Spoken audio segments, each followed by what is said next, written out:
Na-question ng mga senador sa pagdinig kahapon September 24 ang koneksyon umano ni Sual, Pangasinan Mayor Liseldo Calugay kay dating Philippine National Police Chief Benjamin Acorda Jr.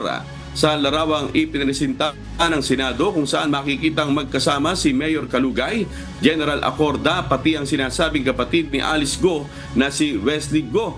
Ayon sa alkalde, binisita lang nila si Acorda dahil gusto nilang magpakuha ng litrato sa dating PNP chief na dati ring Chief of Police ng Sual, Pangasinan. Namasyal po kami dyan, Your Honor, dahil siya po ay dating Chief of Police po ng Sual, Ma'am Chair. Sino po ang dating Chief of Police? Si General Acorda po. Sa Sual. Opo, Ma'am Chair. Hindi ko alam yun And saan po itong kinuhang litrato nung sabi nyo pumasyal lamang kayo? Saan ito?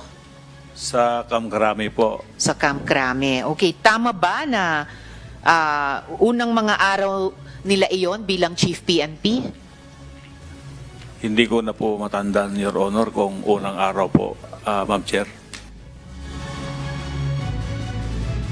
Iimbitahan naman sa susunod na pagdinig ng Senado si former PNP Chief Police General Benjamin Acorda para mahingi ang kanyang panig tungkol sa mga litrato kasamang mga personalidad na nasasangkot sa iligal na aktibidad.